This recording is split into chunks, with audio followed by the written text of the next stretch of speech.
नमस्कार, जेके प्राइम में आपका स्वागत है। मैं हूं विनोद कुमार। दर्शकों, कांग्रेस ने राहुल गांधी की अगुवाई में भारत जोड़ो यात्रा शुरू की थी। अब भारत न्याय यात्रा को शुरू किया जा रहा है। न्याय किससे लेंगे, किसको दिलाएंगे, किसको न्याय नहीं मिल रहा है, इस पर हम चर्चा करेंगे। ठाकुर अभिजीत जसरोटिया, भाजपा के प्रवक्ता। अभिजीत जी, आपका स्वागत है। वीरेंद्र सोनू, पीपल्स डेमोक्रेटिक पार्टी के बेबाक प्रवक्ता। सोनू जी, आपका भी स्वागत है। नम्रता शर्मा, प्रवक्ता कांग्रेस। नम्रता जी, आपका भी स्वागत है। शुरुआत तो आप ही से बनती है। न्याय किसको, कहां अन्याय हो रहा है, किस किस सेक्शन के साथ अन्याय हो रहा है और न्याय कैसे दिलवाएंगे, न्याय आप कैसे दिलवाएंगे?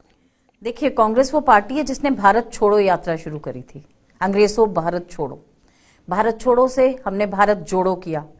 और आज जिस तरह से ये काले अंग्रेज यहाँ पे कुशासन चला रहे हैं और जिस तरह से आज इकोनॉमिक, सोशल और पॉलिटिकल इनजस्टिस पूरे देश के अंदर हो रहा है, न्याय यात्रा उसी के लिए है। और हम ये मणिपुर से महाराष्ट्र तक 14 राज्यों में ये यात्रा जाएगी। जिस तरह से पहली भारत जोड़ो यात्रा जो हुई वो 12 राज्यों के अंदर हुई। आज देखिए आप देश भर के अंदर क्या परिस्थितियां बनी हैं। मणिपुर में इतना आप देखिए कैसा व्यवहार महिलाओं के साथ किया गया और कितना दुष्व्यवहार। और वो प्रधानमंत्री जो इजराइल पे बोलने में 1 मिनट नहीं लगाता, वो प्रधानमंत्री जो बाकी मुद्दों पे फटाफट अपना ट्वीट आ जाता है, वो आज तक मणिपुर पे नहीं बोले। तो ये जो आप हमसे पूछ रहे हैं कि न्याय किसको दिलाना है, वो जो एक समाज का हिस्सा जो आज नजर बनाए हुए है कि कांग्रेस ही एक ऐसी जमात है जो इन लोगों को न्याय दिला सकती है, जो आज इस तरह से इन पे अपराध बढ़ता जा रहा है और जिस तरह से आज सामाजिक एक बिल्कुल हम देख रहे हैं कि किस तरह से समाज के एक हिस्से को किस तरह से पीछे पिछड़ा जा रहा है। और कुछ ही उद्योगपतियों का समर्थन करने वाली जो ये सरकार है, न्याय हमें उसको दिलाना है। और आज जिस तरह भारत जोड़ो यात्रा में हमने देखा कि पूरा भारत किस तरह से इकट्ठा होके कांग्रेस के साथ चला। जीत हार अलग बात है विनोद जी, लेकिन आज भी 40% जो वोट आया कांग्रेस को, वो अपने आप में, वो हर राज्य से मिला है ना जी, तो वो अपने आप में एक बहुत बड़ी उपलब्धि है। ये तो कहते थे कि हमने कांग्रेस मुक्त भारत करना है, तो ये तो चाहते हैं कि ऑपोजिशन मुक्त लोकसभा हो जाए, ऑपोजिशन मुक्त राज्यसभा हो जाए, लेकिन इनके कहने से कुछ नहीं होगा। आज हैरानगीजनक बात है कि वो मोदी जी जो कहा करते थे कि मुझे गरीबी को खत्म करना है, आज वो गरीब को खत्म करने में लगे हैं। और किस तरह से आज गरीब के निवाला छीना जाए उसके ऊपर जो युद्ध है वो कांग्रेस पार्टी ने सड़कों पे लड़ना है। काला अंग्रेज, अभिजीत जी, एक नया शब्द नम्रता जी ने दिया है आपको, एक नई टर्मिनोलॉजी आपको दी है, काले अंग्रेज, यानी आप भी अंग्रेजों की तरह बिहेव कर रहे हैं, ये कहना है कांग्रेस का। कांग्रेस रेसिस्ट भी है, ये तो आज पता लग गया। काला, गोरा, फिर हिंदू, मुसलमान, फिर कोई ऊपर जात का, कोई नीचे जात का, ये इनके मूलभूत सिद्धांतों के अंदर है, हमें बड़ी तरह से पता है। जहाँ तक रही बात इनकी जो ये बात कर रहे हैं, तो कांग्रेस का हाल इस देश में जो रहा वो कहीं ना कहीं एक वो भस्मासुर राक्षस हुआ करता था। पहले इस देश पे हाथ रखा हुआ था, अब वो अपने ही सिर पे हाथ रखा हुआ। तो हम इसमें क्या कर सकते हैं? हम 3 आंकड़ों से 2 आंकड़े और 2 आंकड़ों से शून्य में जाएंगे। यात्रा कौन सी शुरू कर रहे हैं? न्याय की यात्रा। इस देश में आपने न्याय दिया कब? हमें ये बताएं जरा। सबसे पहले आपातकाल लगाकर इस देश में कितने साल तक आपने इस देश को आपातकाल में फंसा कर रखा, उसे आप न्याय कहते थे? न्याय 84 के दंगों के बाद जो दोषी थे उन लोगों को 30 साल तक आपने अपनी कुर्सियों के पीछे छुपा कर रखा, उसे आप न्याय कहते थे? शबीर शाह, यासीन मलिक और बीटा कराटे, कोई खुद को नेल्सन मंडेला और कोई खुद को गांधी बताता था, उन लोगों को आपने अपनी कुर्सियों के पीछे 30-30, 40-40 साल छुपा कर रखा। न्याय दिया आपने लोगों को? किस तरह का न्याय है ये? और आप कौन सा न्याय दिलवाएंगे? आपकी रिपोर्ट कार्ड के ऊपर हमें पता है कितने हिंदुस्तान को किस तरह का न्याय मिला हो, तो कम से कम इस तरह की टर्मिनोलॉजी ना यूज करें। एक और आपने नया आडंबर शुरू किया हुआ है, क्या वो डोनेट फॉर भारत, कुछ ऐसा, डोनेट फॉर इंडिया। अरे बताएं कि आपका झारखंड के अंदर 363 करोड़ के बाद मशीनें गर्म हो गई, मशीनें पैसा नहीं गिन पा रही हैं। अब आप कौन सा नया षड्यंत्र लेके लोगों के बीच में आ रही हैं? देश का सारा पैसा तो डोनेशन में आपने पहले ही ले रखा था। अभी इतना बुरा हाल होने के बाद आप लोगों का और इतना डर होने के बाद कि ईमानदार सरकार है, आप अभी भी नहीं बख्श रहे लोगों को। कौन सा न्याय ढूंढ रहे हैं? ये देश आपसे पूछना चाहता है कौन सा न्याय है, हमें जरा बताएं जरूर। सोनू जी, भारत जोड़ो यात्रा के दौरान कोई इम्पैक्ट होना था, इतना ज़्यादा इम्पैक्ट नहीं पड़ पाया।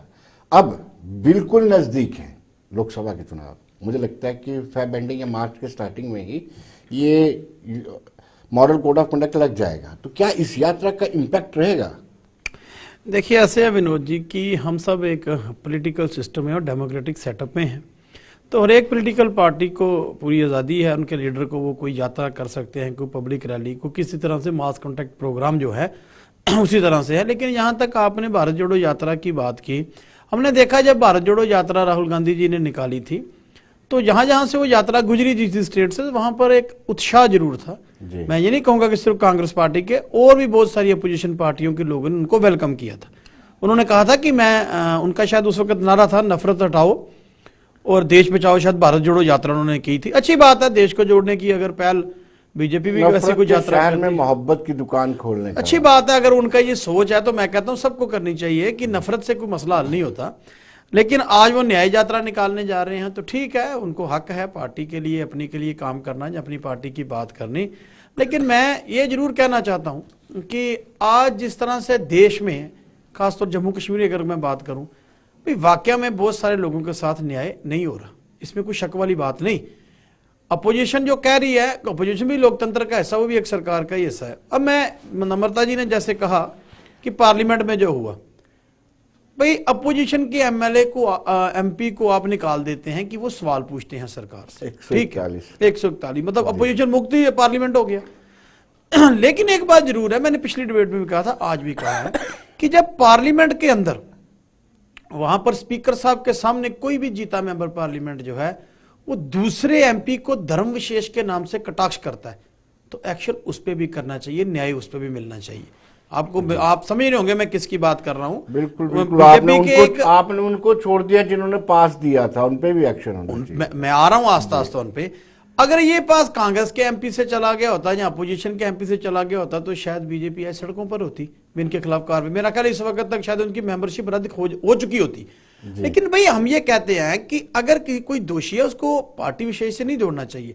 मैं नहीं ये कहता हूं कि किसी ने जानबूझ के उनको पास योग्य करने के लिए, लेकिन इन्वेस्टिगेशन का विषय तो है। अरे एक और बात, मैंने एक और बात कही थी कि एक भारतीय जनता पार्टी के मेंबर पार्लियामेंट, उन्होंने बीएसपी के चुने हुए मेंबर पार्लियामेंट को पार्लियामेंट के अंदर 2 लफ्ज इस्तेमाल किए थे। शायद मैं वो चैनल पे कहना अब ठीक नहीं कहने भी नहीं चाहिए। तो वहां पार्लियामेंट में तब इंसाफ क्यों नहीं हुआ? जी इंसाफ तो होना चाहिए था ना। ये मेरा किसी व्यक्ति विशेष पर टिप्पणी नहीं है, लेकिन अगर आप डेमोक्रेसी की बात करते हैं, लोकतंत्र की बात करते हैं, अगर मैं भी कोई ऐसी बात करूं तो मेरे खिलाफ भी एक्शन होना चाहिए। और मैं ये चाहूंगा कि बीजेपी को उस वक्त करना चाहिए था। चलिए उस वक्त नहीं हुआ तो इसी आड़ में कर दीजिए भी हमने उस वक्त इसने किया था तो गलत किया था, तो न्याय जो है वो सबको मिलना चाहिए। बाकी भी मैं ये कहता हूं अगर बीजेपी भी कोई ऐसी यात्रा निकालेगी देश को जोड़ने वाली या न्याय यात्रा, तो मैं उसका भी वेलकम करूंगा। अगर कांग्रेस निकाल रही है तो अच्छी बात है, लेकिन न्याय जरूर लोगों को मिलना चाहिए। नम्रता जी, आप न्याय की बात करती हैं जी, वेस्ट पाकिस्तानी रिफ्यूजियों को न्याय किसने दिलवाना था? आप वाल्मीकि समाज की हालत देखी है आपने, उनको न्याय नहीं दिलवा पाए। आपकी बेटियां जिनकी शादी बाहर होती है उनके सारे राइट चले जाते हैं। आप न्याय की बात करेंगे तो जम्मू कश्मीर के परिप्रेक्ष्य में आपने हमेशा ही, यानी कांग्रेस ने हमेशा ही अन्याय किया है।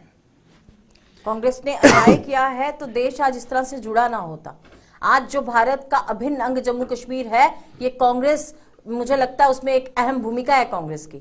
नहीं तो आज आप समझते हैं किन परिस्थितियों में, देखिए मैं आपसे जी, पंडित नेहरू की खास अहम भूमिका है। पंडित नेहरू की बात करते हैं आप, वल्लभ, ये जिनकी बात किया करते हैं मुरली मनोहर जोशी साहब और ये सब लोग, उसमें उस वक्त मेरे ख्याल से वल्लभ भाई पटेल भी उसमें शामिल थे जब ये सब कुछ हुआ, ठीक है ना। तो ये सब बातें गुमराह करने वाली हैं। जो पंडित जी की सोच थी और सूझबूझ थी, जो आर्किटेक्ट ऑफ इंडिया थे, मॉडर्न इंडिया, वो एक पढ़ा लिखा प्रधानमंत्री जो ऐसी सूझबूझ रख सकता है, जो आईआईटी, आईआईएम और बीएचईएल की बात कर सकता है, वो आज के प्रधानमंत्री नहीं कर सकते। ये तो शमशान घाटों में और कब्रिस्तानों में लोगों को बांटने की बात करते हैं इनके पास, और ये बात करते हैं आज न्याय किसको दिलाना है। आज यहां न्याय दिलाना है उस बेरोजगार को जो आज सड़कों पे है, जिसकी लिस्टें क्रैश हो जाती हैं, उसको रोजगार नहीं मिलता। आज उस महिला को न्याय दिलाना है जो कब से बैठी सोच रही है आशा वर्कर की मुझे न्याय मिलेगा। आज उस न्याय दिलाना है उस किसान को जो पहले दिल्ली के सड़कों पे बैठा था, आज पंजाब के वहां बैठा है कि हाँ भाई हमें न्याय मिलना चाहिए किसान पे जो आज हो रहा है। आज उस उद्योगपति को भी न्याय दिलाना है जिसको आप खत्म करके उद्योग सारा का सारा दो लोगों को देना चाहते हैं। आपने जिस तरह से आज देश को बेच दिया, देश की आपने अर्थव्यवस्था की बुरी हालत कर रखी है, और फिर आप गलत आंकड़े देके देश को गुमराह करते हैं। आज न्याय उस चीज को दिलाने की जरूरत है, आज न्याय दिलाने की जरूरत है। ये हमसे बोलते कि आपने क्या किया था। आज देश को अगर सुई बनाने की, पहले एक देश सुई बनाने के काबिल नहीं था, आज वो हवाई जहाज बनाता है, तो ये पिछले 10 सालों में नहीं हुआ है, ये पिछले 70 सालों का नतीजा है कि अंग्रेज जिसको लूट के चले गए थे, आज उस देश को यहाँ पे आप इतनी बड़ी इंडस्ट्रीज, और आज हम बात करते हैं कि भारत इस कद पे पहुंच गया है, तो ये पिछले 9 सालों में नहीं हुआ है। 9 सालों में क्या उपलब्धियां हैं वो भी हम देख रहे हैं कि जिस ये बात क्या करते थे, हम यहाँ पे झील बना देंगे, ये कर देंगे, तो आज भी यहाँ झील का काम नहीं चल रहा है। तो आप, ये झूठी पार्टी है, बहुत ही झूठी पार्टी, जे से झूठ बनता है, जनता की तो फिक्र इन्हें है नहीं। तो इनके कहने से क्या होगा। आज अन्याय जिस तरह से देखने को मिल रहा है, प्रत्यक्ष को प्रमाण की जरूरत नहीं है। जी बिल्कुल। अभिजीत जी से जानना चाहेंगे। अभिजीत जी, आपने क्या न्याय किया? 141 सांसदों को निष्कासित कर दिया पूरे सत्र के लिए। वो काम क्या कर रहे थे? वो यही डिमांड कर रहे थे कि आखिर ये दो लोग पार्लियामेंट के सदन में, पटल में पहुंचे कैसे? उनकी ये डिमांड थी। देखिए, ये न्याय है, इसको आप जस्टिस बोलते हैं? जस्टिस वही होता है जो बिल्कुल किया जाता है और उसी के ऊपर किया जाता है जो कानूनी मापदंड के हैं उसी के अंदर किया जाता है। कोई इस तरह से देश को तोड़ने की बात है, खुद ही षड्यंत्र रचकर खुद ही फिर आ जाए कि हमने ये षड्यंत्र नहीं रचा, जी बताएं किसने रचा, तो उल्टा चोर कोतवाल को डांटे। जब ऐसी बात होगी तो जरूर ऐसी चीजें की जाती हैं। जी अब बात आती है जिन्होंने लूट खसूट की बात की, जिन्होंने बात की कि देश को क्या कर दिया और 60-70 साल का भी ब्यौरा देकर रख दिया। बड़ी दुख की बात है वैसे कि जिस पार्टी की प्रेसिडेंट और जिस पार्टी के युवराज को नेशनल हेराल्ड बोल रही है कि हमारे लोगों का जो आपने पैसा लूटा है वो वापस लुटा दीजिए, उनको वापस दे दीजिए, वो बात जब ईमानदारी की बात करती है तो मुझे सिर्फ और सिर्फ हंसी आती है और कुछ नहीं आती इसके ऊपर। आपकी ईमानदारी और आपकी किसके ऊपर, क्या ये हिंदुस्तान की जनता शक करे या ना करे मुझे बताएं। आपने महिलाओं की बात की, आपके यहाँ पर जम्मू कश्मीर अपना हिंदुस्तान को 30-40 साल तक इनडायरेक्टली डायरेक्टली, कोई डायरेक्टली एक महिला चलाती रही, कोई इनडायरेक्टली रिमोट कंट्रोल से चलाती रही। आज तक हिंदुस्तान की मातृशक्ति को कब आपने इंसाफ दिलवाया? कब 33% रिजर्वेशन की बात हुई? कब कहा गया कि ये जो तलाक तलाक के 3 वर्ड्स हैं ये एक सबसे बड़ा अपमान है किसी स्त्री का अगर उसके लिए साथ ऐसा किया जाता है? तो जब पाकिस्तान जैसे कंट्री में, जो इस्लामिक कंट्री है, बांग्लादेश जैसे कंट्री में ये रूल नहीं है, कांग्रेस ने यहां पर लगा कर रखा। न्याय देख लीजिए, शाहबानो केस के अंदर एक बुजुर्ग महिला को इंसाफ मिलने गया, कांग्रेस ने वो ऑर्डर को भी फाड़ कर फेंक दिया। हम नहीं परवाह करते किसी का। महिलाओं के लिए जो मैं इनकी बात कर रहा हूं, बिल्किस बानो याद है आपको? महिलाओं के लिए इनका कितना कंट्रीब्यूशन रही है वो हम अच्छी तरह से उनको जानते हैं। गरीबों के लिए, गरीबी, मैं अपने उसके ऊपर भी आ जाता हूं, उनके भी केस की बात करूंगा। गरीबों की जहां तक बात करते हैं, इनको पता होना चाहिए कि आपने 60-70 साल तक, 80 साल तक देश में कितनी गरीबी दूर की है। हमें पता है आपने कांग्रेस की गरीबी जरूर दूर की होगी कि इतना पैसा है कि अभी भी आपके पास खत्म नहीं हो रहा। यहां पर 33 करोड़ लोग पिछले 5 सालों से गरीबी स्तर से उठकर ऊपर आ गए। ये इसी देश में पिछले 9 साल में ही होकर कर हमने दिखाया नाले से जो आपने नहीं किया। अब मैं आता हूं जरा पीडीपी के प्रवक्ता की तरफ। इंसाफ की बात करते हैं, कानून की बात करते हैं। 2003 नदी मर्ग, ये दोनों बैठे, इकट्ठी सरकार थी। नदी मर्ग के अंदर 24 कश्मीरी पंडितों को पॉइंट ब्लैंक पे भूना जाता है, जिसमें 4 बच्चे थे। और ये लोग तब न्याय ही खेल रहे थे। इन्होंने हीलिंग टच पॉलिसी निकाली, किसके लिए? टेररिस्टों के लिए, लोगों के लिए नहीं। ये न्याय और वो न्याय करेंगे, और नदी मर्ग वालों से पूछेगा जो बेचारे अब इस दुनिया में नहीं रहे। 2001 और न्याय बताता हूं, न्याय की इनको कितनी ज्यादा, क्योंकि मैंने उनका तो आपको बताया, शाहबानो केस के अंदर आपको बताया, इनका भी देखिए, इनको कोर्ट का कितना सम्मान ये लोग करते हैं। 2008 अमरनाथ लैंड रो, कोर्ट डिसीजन देती है कि चंद श्रद्धालुओं को छत छुपाने की जगह दे दीजिए बालटाल को। कोर्ट के ऑर्डर को फाड़ के फेंक देते हैं। और हिंदू वर्सेस मुस्लिम और कश्मीर वर्सेस जम्मू, डोगरा वर्सेस कश्मीरी न्याय करते हैं ये लोग। ये इनके न्याय का कच्चा चिट्ठा सारा। अब न्याय की तवक्को को इनसे रखेगा। तो मैंने 3 नाम लिए थे जो इनके बड़े फेवरेट थे, शबीर शाह, यासीन मलिक और बीटा कराटे। वो न्याय के चलते ही 35 साल इन्होंने अपनी कुर्सियों के पीछे छुपा कर रखे थे। और मैंने उनसे पूछा कांग्रेस वालों से, 84 के दंगों के दोषी, उनको भी इन्होंने अपनी कुर्सी के पीछे छुपा कर रखा। इनमें से इनके पास कोई जवाब नहीं है। ये न्याय की बात करेंगे जी, उल्टा चोर कोतवाल को डांटे, इनसे न्याय की तवक्को रखेंगे। तो तुझे इस बाजार का दस्तूर मैं बता नहीं सकता, बिक गया जो खुद खरीदार वो हो नहीं सकता। जी सोनू जी, आपको मुझे लगता है कि जसरोटिया साहब का रिप्लाई आपको देना पड़ेगा। देखिए, ऐसे मैंने बड़े आराम से इनकी बात सुनी है, सारे इल्जाम सुनिए, अब ये आराम से मेरे जवाब सुने। वाकई में ये न्याय दे रहे हैं, इसमें शक वाली बात ही नहीं है। इनका न्याय अभी 4 दिन पहले रजौरी पुंछ के लोगों ने देख लिया। मैं अब ये कह दे ये भी झूठ बोल रहे हैं। आप मुझे बताइए, आप किस न्याय की बात करते हैं? किस न्याय, कौन सा न्याय है आपके पास? आपने बिल्किस बानो पर जवाब नहीं दिया, देते ना। अगर आप बात करना चाहते हो मेरे भाई, तो बिल्किस बानो के साथ आपने इंसाफ कर दिया, उसको न्याय आपने दे दिया। आप कोर्ट की बात करते हो। सुप्रीम कोर्ट ने फैसला किया कि भाई दिल्ली में चीफ मिनिस्टर जो है कोई भी होगा उसको हक मिलना चाहिए ट्रांसफर करने या कुछ करने का। आपसे 24 घंटे सुप्रीम कोर्ट का ऑर्डर बर्दाश्त नहीं हुआ। आपने दूसरी वक्त पार्लियामेंट रात को लगाई, जल्दी जल्दी एमपी बुला के। क्यों? क्योंकि आपके पास ताकत थी वहां, तो आपने दोबारा से एक नया कानून बना दिया। आप किन चीजों की बात करते हैं? आप मुझे बताइए। आप कहते हैं शबीर शाह, मैं आपसे पूछना चाहता हूं कि राम जेठमलानी की अध्यक्षता में कमेटी बिठा के प्राइम मिनिस्टर के पास कौन लेके गया? किस प्राइम मिनिस्टर ने शबीर शाह से बात शुरू की थी? चैनल पे बता के जाना। उसको मानते हो अपना लीडर के नहीं मानते हो? मुझे बताइए विनोद जी, राम जेठमलानी साहब ने जब कश्मीर समस्या के ऊपर बात की थी तब पीडीपी बनी भी नहीं थी, मैं तब की बात कर रहा हूं। तो तब शबीर शाह को प्राइम मिनिस्टर हाउस के अंदर बुलाया गया, वहां उनसे बातचीत की गई। आप मुझे बताइए, वो कत्ल भी करें तो चर्चा नहीं होता, हम आप भी बने तो हो जाते हैं बदनाम। आपने न्याय बता दिया। आपने अब बात की कि ये कोर्ट के ऑर्डर को नहीं मानते। भाई हम तो सब कुछ मानते हैं, मानते तो आप नहीं हो। अगर आप इंसाफ दिलाना चाहते हो, क्या जम्मू कश्मीर की जनता के साथ इंसाफ हो गया? आपने पार्लियामेंट में कहा कि जम्मू कश्मीर के हालात जो है 370 के साथ सुधर नहीं पा रहे हैं। 5 साल हो गए आपको 370 वाले किए हुए। अब आप मुझे बताइए, क्या रजौरी पुंछ के लोगों के साथ आपने इंसाफ कर दिया?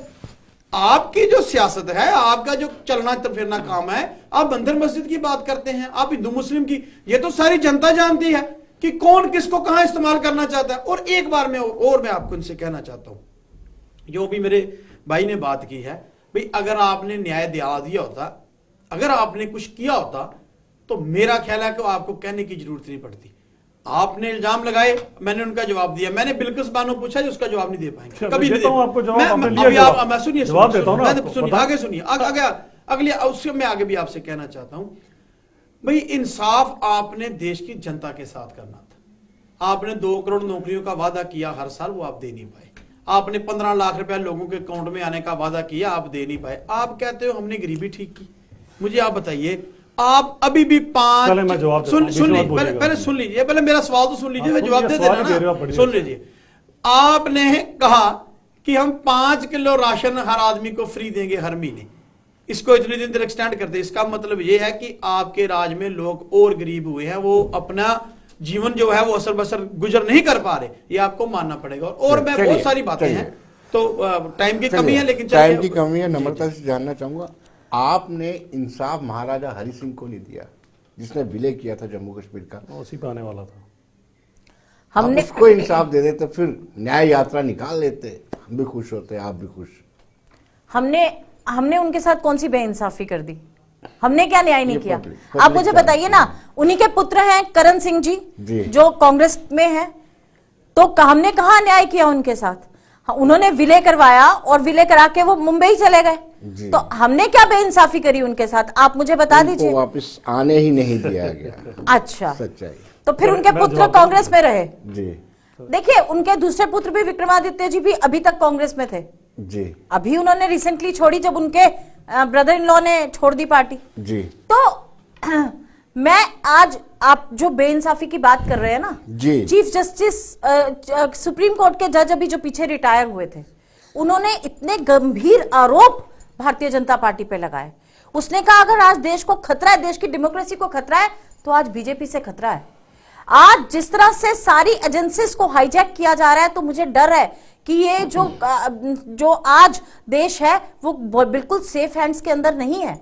ये सुप्रीम कोर्ट के जज की वर्जन है, आर.के. नरीमन शायद नाम था उनका जी। और उन्होंने कहा कि जिस तरह से आज मीडिया को हाईजैक किया जा रहा है, मीडिया के लिए भी उन्होंने कहा कि मीडिया जो बोलता है और मीडिया को जिस तरह से आज मीडिया को खरीदा जा रहा है और मीडिया पे जिस तरह से आज इस्तेमाल किया जा रहा है मोदी जी द्वारा, ये अपने आप में एक गंभीर विषय है। उन्होंने 4 चीजें उसमें क्लियरली लिखी कि ये जो सब कुछ हो रहा है, जिस तरह से आज वो मीडिया पे भी अभी एक लाने जा रहे हैं एक बिल कि मीडिया किस तरह, तो इस तरह की, और जिस तरह से आज सीजीआई को वो इन्वॉल्व नहीं करना चाहते हैं, ये तमाम आरोप बीजेपी के ऊपर उन्होंने लगाए। तो आज जब देश का एक बुद्धिजीवी इंसान और एक बुद्धिजीवी समाज जब ये आरोप लगाता है तो उस आरोप को ये बिल्कुल नकार नहीं सकते। आज हमारा ये मानना है कि हमारी जो संप्रभुता है, हमारी जो इंटीग्रिटी है देश की, वो आज बिल्कुल बीजेपी के हाथ में सेफ नहीं है। अभिजीत जी, इनका ये आरोप है जो ये कह रही हैं, आपका क्या रिप्लाई रहेगा? बड़ी बात यह है कि उन्होंने ये सही कहा कि आपने चीफ जस्टिस ऑफ इंडिया को उस कमेटी से बाहर निकाल दिया, जैसे घी से बाहर निकालते हैं, जिस कमेटी ने तय करना था कि chief election commissioner of India कौन होगा और कमिश्नर कौन होंगे। देखिए, सबसे पहली बात ये आती है कि बुद्धिमत्ता सारी की सारी कांग्रेस के पास ही है, बाकी देश तो बेचारा ऐसे ही घूम रहा है। तो उनकी बुद्धिमत्ता सारी दुनिया को पता है, और बुद्धिमत्ता के जीव इनके जो यहाँ पर हैं इनके पार्टी के, वो हमें बड़ी अच्छी तरह से पता है। कांग्रेस जब इस तरह की बातें करती है तो सिर्फ और सिर्फ देश के लोग जब सुनते हैं, सिवाय हंसने के उनके पास और कुछ नहीं है। आपने जितनी बातें की, जितनी खोखली बातें आपने लोगों के सामने यहाँ पर रखी हैं, वो सब के सब लोगों ने आपकी अच्छी तरह से देखी हुई है कि किस तरह से आप देश में लूट खसूट मचाते रहे।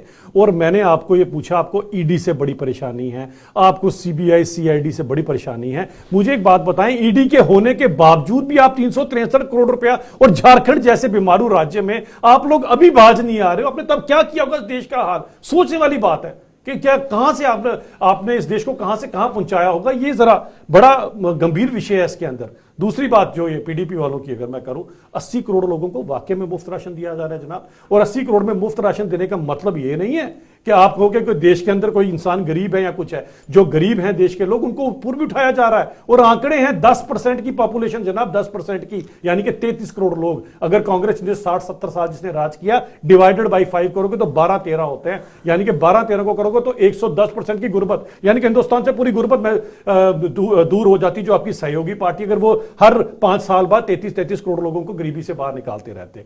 आप बात करते हो 2 करोड़ नौकरियों की, अरे वो हिंदुस्तान में तो उससे कहीं ज्यादा गुना नौकरियां मिली हैं। लेकिन उन्हें 2.5 लाख बैकडोर अपॉइंटमेंट्स का क्या है जो आपने की थी, उसका कोई हिसाब किताब आप लोगों को देंगे? वो आपके मामा जी का हिसाब किताब, जिन्होंने अपने सपुत्र को बिना किसी एग्जाम के, बिना किसी चीज के केएस ऑफिसर बना दिया। और आपकी सहयोगी जो आजकल पार्टी बनी नेशनल कॉन्फ्रेंस, उन्होंने ही आपका ये मुद्दा उठाया था, हमने नहीं उठाया था। तो आपको जरा उसका भी जवाब देना चाहिए। आपके टाइम पर मैं हैरान रह गया, पिछले दिनों एक ऑफिसर से बात हो रही थी, विनोद जी, आईएएस तक वो लोग पहुंच गए हैं। उनके ऑर्डर किस पर हुए हैं? विल्स गोल्ड फ्लैग की डिबिया के ऊपर उनके सिफारिशें आई हुई हैं। ये इन्हीं के टाइम के, उनके सहयोगी पार्टी के टाइम की है। गोल्ड फ्लैग की डिब्बी के ऊपर ऑर्डर बना करते थे, सिफारिश जाया करती थी। और उन्होंने भी क्या, वो भी ऑफिसर बड़े स्मार्ट रहे, उन्होंने वो जो मंत्री ने गोल्ड फ्लैग की डिब्बी पे लिखकर भेजा, वो भी अटैच रखी है उनके ऑर्डर के साथ आज तक, कि ये देखो हमारा ये हाल होता रहा। इस तरह की आप लोगों की अराजकता यहां पर फैला के रखी। कितना बड़ा पाप, गुनाह नहीं, गुनाह अजीम होता है जब आप बैकडोर अपॉइंटमेंट करते हैं जनाब। पूरा जिंदगी पेट काट काट कर मां बाप अपने बच्चों को पढ़ाते हैं, और आप लोग क्या देखते हो, मेरा भांजा कौन है, मेरा भतीजा कौन है, उठाया बैकडोर से डाल दिया। 2.5 लाख की आपने लोगों के साथ नाइंसाफी यहां पर की हुई है। आप लोग इंसाफ दिलाएंगे लोगों को? चलिए, आप लोग इंसाफ दिलाएंगे? वीरेंद्र सोनू जी, आप बोल दीजिए ना, 2.5 लाख जो कह रहे हैं बैकडोर अपॉइंटमेंट, सीबीआई प्रॉब करवा दीजिए। देखिए ऐसे है, मैं जवाब दूंगा इनका। मैं इनके सवाल पे बिल्कुल नहीं बोला, जो जवाब पूरा सुने जी। भाई, पिछले 5 साल से भारतीय जनता पार्टी के तमाम स्पोक्स पर्सन, गवर्नमेंट के ऑफिसर, 3 उसमें से चीफ सेक्रेटरी बदल के चले गए हैं। वो ये कहते जो है 2.5 लाख बंदा लगाया। हमने ओपन चैलेंज किया था बहुत दफा प्रेस कॉन्फ्रेंस करके। एक बार मैडम महबूबा जी के साथ मैं भी बैठा था उस प्रेस कॉन्फ्रेंस में। हमने कहा था कि आइए हमें बताइए, लेकिन ये 2.5 आदमी भी नहीं बता पाए। 2.5 लाख की जो बात करते हैं ना, आज तो सब कुछ आपके पास है, ईडी आपके पास, एनआईए आपके पास, सारी एजेंसीज आपके पास। तो भाई वो 2.5 आदमी दिखा दो, 2.5 लाख छोड़ो यार। 2.5 कितने देर चैनलों पर झूठ बोलकर ये काम चला। अब सुन लीजिए, मैं ओपन चैनल पे कह रहा हूं, मैं अपने दफा पे मामा जी का भांजा जी मैं अभी बता रहा हूं, अभी बता, मैं सुन लीजिए, पहले सुन एनसी ने कहा, वो मैं कह रहा हूं, आप मुझे बता दीजिए, उसके बाद खैर भी दिया था कि मुझे सुनो, आप मुझे बता दीजिए कि आज भी आपके पास है, सुनिए, आज भी आपके पास है, चेक करके देख लीजिए कि केएस अफसर ऐसे बन सकता है। ये झूठी बात है। मैं बता रहा हूं, अरे कौन सी दुनिया में रहते हो? गोल्ड फ्लैग की डिब्बी के ऊपर केएस अफसर बने, क्या बात करते हो? तो अब हमारी पार्टी नहीं होगी सरकार में, हम 99 पार्टी भी अब सीटों का पता आपको होगा, मुझे तो पता नहीं इस बारे में। मैडम महबूबा मुफ्ती कांग्रेस में थी, सिगरेट का मैडम महबूबा मुफ्ती कांग्रेस में थी उस समय, क्या बात करते हो आप? जब ये पुराने सारे कच्चे चिट्ठे अब सुन लीजिए, आप बीजेपी के भी सहयोगी हैं, आप क्या दिखाते हैं पल्ला झाड़ के? केएस अफसर मैं कहता हूं, आप कहते हो, बात करते हैं, बात सुन लो, सबका विकास है, सबका सर्वनाश कर रहे हो। सारे केस तो आपने बाहर भाई आप भी तो पीडीपी में थे 4 साल पहले। बताइए आप, ओ एक मेरी, बैंक appointment ओ मेरे बताइए, भाई नहीं मेरी आपके बात पास। तो सुन है लो। ही नहीं है। ओ भाई सुन लो, ओ भाई सुन लो, ओ भाई चलिए सुन लीजिए सुनिए अभिजीत जी, विनोद जी, चलाया इन्होंने। विनोद जी, अभिजीत जी, बचपन सुन में लीजिए। ना अभिजीत जी, विनोद सुन लीजिए। विनोद जी, विनोद अभिजीत जी, ये तो दुर्भाग्य था जम्मू आप सुन लो, आप सिगरेट अभिजीत जी, अब सुन तो लो, आप सुन लीजिए अब सुन सुन लीजिए लीजिए, सुन अब लीजिए सुन सुन लीजिए। लीजिए सुन लीजिए ओ यार सुन तो लो, परेशानी है इनको। और जो सुनो, जब हम बचपन में ना, जब तभी तो बचपन ईडी पूछ रही है इनके भाई पार्टी मैं यही बोल रहे प्रेसिडेंट फिर हम चुप इनकी कर जाते पार्टी हैं, प्रेसिडेंट मेरा की टाइम ही नहीं को वालिदा दे दो। से पूछते हैं। मैं चलिए। कहता हूँ सुन लो, सुन पूछते हैं लो, बातें जब करते हैं। झूठ जब बोलेंगे बचपन में ना, चैनल पे बोलूंगा हाँ, आपको। जब बचपन में ना बांटे खेलते थे ना बच्चे, तो जो बांटे हार जाता था ना वो गुत्थी में ना वो खड्डा डाल के बांटे, ये वो है, ये बेसिकली इनका झूठ कहाँ से छुपाएंगे, है ही दूसरी गड्डी कर दी, गड्डी गड्ढा सिंह ड्राइवर। सोनू जी छोड़े, ओ छोड़ो जी, आपका झूठ रहता जा चुकी है, आप लोगों ने तो है ही है, कर दी गड्डी गड्ढा सिंह ड्राइवर है जिसको नहीं। अगर आप इतने अच्छे लोग थे, आप इतनी अच्छी सरकार चला रहे थे, तो चीफ जस्टिस को निकालने की जरूरत क्या थी? चोरी जितनी आपने की है ना, वक्त आने दो, मुंह छुपाने के लायक नहीं होगे, निकलेगी तो आपकी इस पार्टी वक्त कौन प्रेसिडेंट की लगाएगा? वालिदा से आपकी ईडी पूछ चोरी रही है। दुनिया, पार्टी प्रेसिडेंट कोई की ईडी वालिदा आपने से पूछ कुत्ते रही के साथ बांधी है। है, आपकी उसके प्रति पार्टी विषय प्रेसिडेंट की लगाओ। वालिदा से आप आ पूछा जा जाओ रहा है ना। पैसे कहां से आए, आप आ जाओ ना, पैसे कहां से आए, चुनाव ईडी के पूछ रही है पैसे जी। कहां से आए, विनोद जी, ईडी पूछ रही है एक पैसे मिनट, कहां से एक आए, मिनट। ईडी अभिजीत पूछ रही है जी, पैसे कहां से आए, अभिजीत जी, आप ले रहे हो। आपकी पार्टी प्रेसिडेंट की वालिदा आप से पूछा छोड़ो जा रहा बातें। है, पार्टी प्रेसिडेंट की वालिदा ये को बिल्कुल पूछा, बानू पर ईडी बोला? ने पूछा, नहीं। ईडी ने पूछा, नम्रता जी बिल्कुल बानू को जवाब दिया ईडी नहीं दे पाएंगे, यही क्या तो देंगे? है। बिल्कुल बात दोनों करनी के नहीं। दोषियों मैंने को पूछा सजा नहीं, मिली, किस बानू पे दोषियों को बोले? सजा आपने मिली, छोड़े। दोषियों को सजा आपने मिली। छोड़े, आपने छोड़ दिया। इनसे पूछा। शर्म आनी चाहिए, मैं लॉ की बातें कर रहा हूँ, लॉ के साथ देश लोग के छोड़ो कानून करने वालों के। देश के कानून मणिपुर पे क्या जवाब है? दीजिए मणिपुर पे जवाब, दीजिए उन लड़कियों पे जवाब। देश के कानून ने छोड़े जिसको आप मानते नहीं हो, देश के कानून ने छोड़े, देश के कानून ने छोड़े जिसको आप मानते नहीं हो। और रेसलर्स की बात कर रहे थे। Gifted चलिए, land to चलिए, the land. चलिए। You give a damn to the law. चलो। कानून ने छोड़ा, चलो। रेसलर्स होती रही, छोड़ के चली गई। देश के कानून ने तो बोलो, देश के किस कानून ने कानून छोड़ा, देश के कानून ने छोड़ा, दफा देश दो के बोलिए, कानून ने रेसलर्स के छोड़ा। बोलिए ना। किस कानून को अभिजीत जी आप आपका बहुत बहुत शुक्रिया, वीरेंद्र जी आपका बहुत बहुत शुक्रिया, नम्रता जी आपका भी बहुत बहुत शुक्रिया। दर्शकों बने रहिए देश दुनिया की खबरों के लिए और मुझे दीजिए इजाजत। नमस्कार।